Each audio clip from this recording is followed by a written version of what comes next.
ಓಂ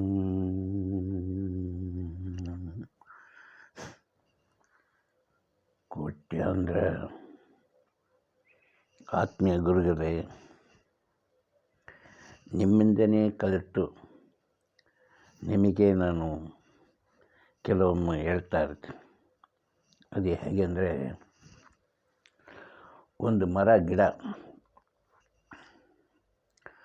ತಾವು ಎಷ್ಟೇ ಕೊಡ ನೀರು ಹಾಕಿ ಗಿಡ ನಟ್ಟಿದ ತಕ್ಷಣ ಅವು ಫಲ, ಕಾಯೋ, ಹೂವು, ಹಣ್ಣು ಕೊಡೋದಿಲ್ಲ. ಅದಕ್ಕೆ ತಕ್ಕಂಥ ಒಂದು ಕಾಲ ನಿರ್ಣಯ ಆದರೆ ಮಾತ್ರ ಅವು ಬೆಳೆದು ಅವಕ್ಕೆ ತಕ್ಕಂಥ ಕಾಯೋ ಫಲವು ಕೊಡ್ತದೆ. ಯಾಕೆಂದರೆ ತಾವು ಹಾಕಿರೋ ಗೊಬ್ಬರ ಮತ್ತು ದಿನ 100 ಗಿಡ ನೀರು ಹುಯ್ದಿದ ತಕ್ಷಣ ಅವು ಗಿಡ ಬೆಳೆದು ಫಲ ಕೊಡೋಕ್ಕೆ ಸಾಧ್ಯವಿಲ್ಲ. ಹಾಗೆಯೇ ನನ್ನ ಒಂದೊಂದು ಮಾತು ನೀವೆಲ್ಲರೂ ನಾನು ಗುರುವಾಗೇ ತಿಳಿತೀನಿ. ಯಾಕೆಂದರೆ ಬಸವಣ್ಣವ್ರು ಒಂದು ವಚನ ಹೇಳಿರ್ತಾರೆ, ನಿಂದಿಸೋರು ಇರಬೇಕನ್ನ ಊರೊಳಗೆ ಅಂತ. ಏಕೆಂದರೆ ನಿಂದಿಸೋರು ಇಲ್ಲಂದರೆ ನಾವು ಉದ್ಧಾರ ಆಗೋಕ್ಕೆ ಸಾಧ್ಯ ಇಲ್ಲ. ಅದರಿಂದ ಏಕೆಂದರೆ ಒಂದು ಆಭರಣ ಮಾಡಿ ಅಲಂಕಾರ ಮಾಡ್ಕೊಬೇಕಂದ್ರೆ ಅವು ಹಲವಾರು ಸರಿ ಅದನ್ನು ಸುಟ್ಟು ತಟ್ಟಿ ಆಚಾರಿ ಅದನ್ನು ಮಾಡಿ ಒಂದು ಡಿಸೈನ್ ಮಾಡಿ ಆಭರಣ ಕೊಡ್ತಾನೆ. ಅದು ಚಿನ್ನವಾಗಿರಾಗಲೇ, ಚಿನ್ನದ ಕೇಕ್ ಆಗಿರೋಲ್ಲ, ಅದಕ್ಕೆ ವ್ಯಾಲ್ಯೂ ಇರೋಲ್ಲ. ಆದರೆ ಅದು ಹಲವಾರು ಸರಿ ಕೊಲಿಮಿನಲ್ಲಿ ಎಷ್ಟು ಸರಿ ಸುಡ್ತಾ ಅದು ಸುಟ್ಟಿ ಮತ್ತು ತಟ್ಟಿ ಅದನ್ನು ಬೆಂಡ್ ಮಾಡಿ ಒಂದು ಅಲಂಕಾರ ಆಭರಣವಾಗಿ, ಹಾಗೆ ಅಲಂಕಾರ ಮಾಡಿದ ಮೇಲೆ ಅದಕ್ಕೆ ಚಿನ್ನಗೆ ವ್ಯಾಲ್ಯೂ ಇರುತ್ತೆ. ಹಾಗೆ ಮನುಷ್ಯನಿಗೆ ನನ್ನ ಜೀವನದಲ್ಲಿ ಹಲವಾರು ಜನ ಹಲವಾರು ಥರ ತೊಂದರೆ ಕೊಟ್ಟಿಂದ ಆ ತೊಂದರೆಗಳನ್ನು ಹಾಗೆಯೇ ಒಂದು ಹಾಡುಗಳಾಗಿ ಜೋಡಿಸಿ ಅದನ್ನೇ, ಏಕೆಂದರೆ ಒಂದು ಮರದಿಂದ ಉದುರಿದ ಎಲೆಗಳು ಅದೇ ಮರಕ್ಕೆ ಗೊಬ್ಬರವಾಗಿ ಅದು ಹೇಗೆ ಸಿಗುತ್ತದೆ, ಹಾಗೆ ನಾನು ಪಟ್ಟಿರೋ ಕಷ್ಟಗಳೆಲ್ಲ ಅದೇ ನನಗೆ ಒಂದು ಪಾಠವಾಗಿ ಕಲಿತು ಅದೇ ಪಾಠವನ್ನು ನೀವೆಲ್ಲರೂ ಇನ್ನು ಮುಂದಕ್ಕೆ ತಿದ್ದುಕೊಳ್ಳಿ ಅಂತ ನನಗೆ ಯಾರೂ ಈ ಥರ ಬೋಧನೆ ಮಾಡಿಲ್ಲ. ನಮ್ಮ ಗುರುಗಳಾಗಿ ನೀವುಗಳೇ ನನ್ನ ಗುರುವಾಗಿ ನೆನೆಸು.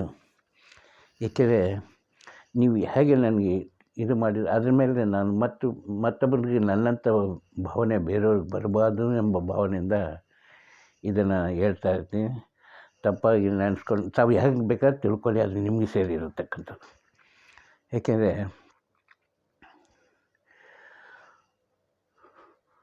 ಓಂಕಾರವಾದ ಜನ್ಮ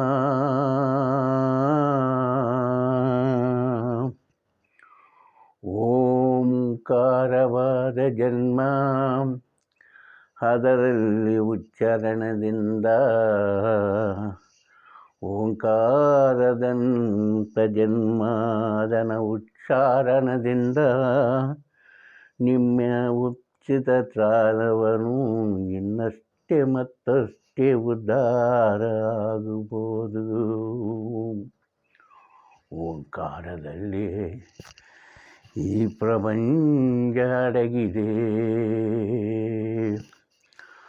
ಓಂಕಾರದಲ್ಲಿ ಈ ಪ್ರಪಂಚ ಅಡಗಿದೆ. ಅದನ್ನು ಉಮ್ಮತದಿಂದ ಪ್ರಾರ್ಥನೆ ಮಾಡಿ ನಿಮ್ಮ ಜೀವನ ಉನ್ನತ ಸ್ಥಾನವನ್ನು ಪಡೆಯರಿ. ಗೋವಿಂದ ಎಂಬಂತ ಶಬ್ದದಿಂದ, ಗೋವಿಂದ ಎಂಬ ಶಬ್ದದಿಂದ ನಿಮ್ಮ ಕೋಪವನ್ನು ತಡೆಗಟ್ಟಲೇಬಹುದು. ಗೋವಿಂದ ಎಂದ ಶಬ್ದದಿಂದ ನಿಮ್ಮ ಕೋಪವನ್ನು ತಡೆಗಟ್ಟಲೇಬಹುದು. ಅದರಿಂದ ಮಾನವ ಕುಲವೇ ಮಹಾಶಕ್ತಿಯಾದದು, ಮಾನವ ಕುಲವೇ ಮಹಾಶಕ್ತಿಯಾದದು. ಮತ್ತು ಇದನ್ನು ದೊರಕುವುದು ಕಷ್ಟ. ಮಾನವ ಜನ್ಮ ಮಹಾಶಕ್ತಿವಂದರು, ಮತ್ತು ಇದು ದೊರಕುವುದು ಕಷ್ಟ.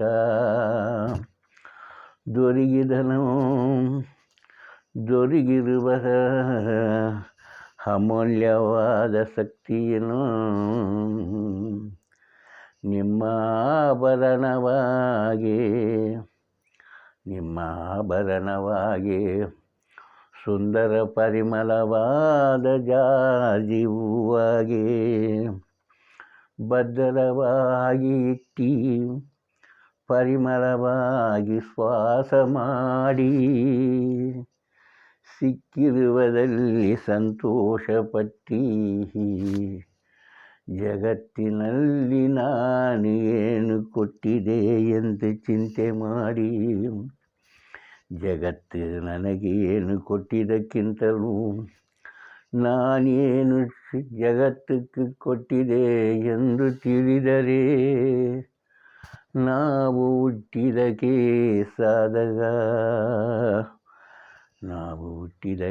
ಸಾಧಕ. ಆದರೆ ಮಾನವನೇ ಓಂಕಾರದಲ್ಲಡಗಿ ಉತ್ತಮ ಸ್ಥಾನವನ್ನು ಪಡೆಯರಿ. ಓಂಕಾರದಲ್ಲಿ ಅಡಗಿ ಉತ್ತಮ ಸ್ಥಾನವನ್ನು ಪಡೆಯರಿ. ಹಣ ಮಾತ್ರ ಯಾರೊಬ್ಬರ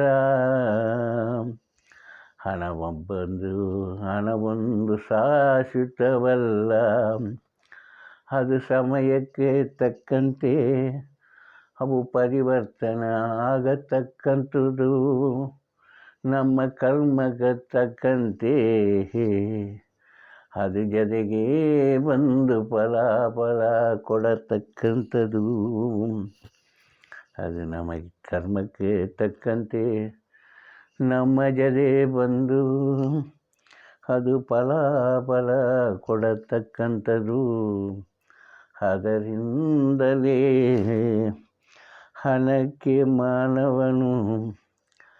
ಹಣಕ್ಕಿಂತಲೂ ಮಾನವನು ಗುಣವನ್ನು ನೋಡಿ ಕಲಿಯರಿ.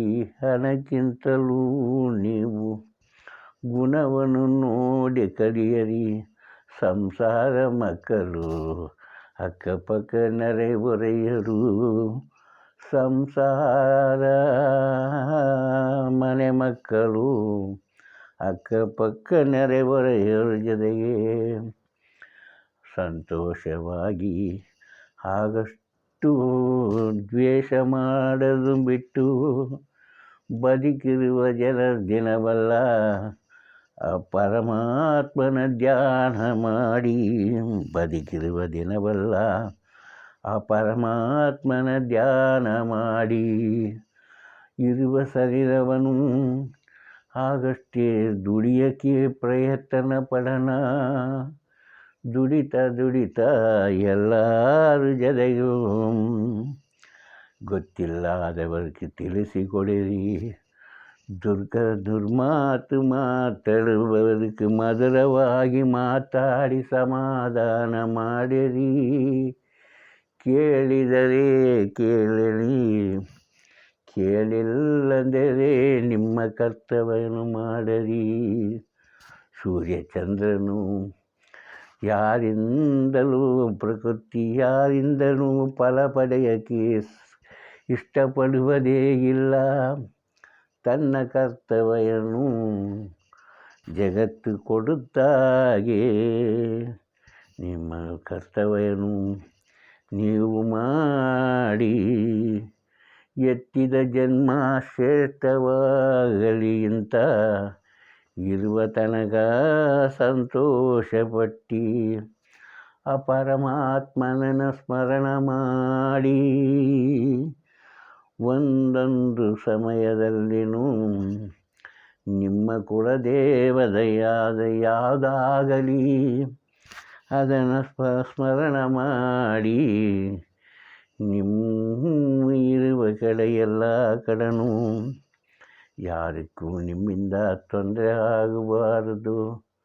ಬೇರೆಯವರು ನಮಗೆ ತೊಂದರೆ ಕೊಟ್ಟಿದ್ರೇನು ಪರವಾಗಿಲ್ಲ, ಅದ ಶ್ರಮಿಸಕ್ಕೆ ಕಲಿಯರಿ, ಸಂತೋಷವಾಗಿ ಬಾಳಿ ಬದುಕಕ್ಕೆ ತಿಳಿಯರಿ. ಇಷ್ಟೊಂದು ಮಾತಾಡಕ್ಕೆ ಅವಕಾಶ ಕೊಟ್ಟ ತಮ್ಮ ಎಲ್ಲರಿಗೂ ಶಿರಸಾರ ನಮಸ್ಕಾರ. ಓಂ ಶಾಂತಿ, ಓಂ ಶಾಂತಿ, ಓಂ ಶಾಂತಿ.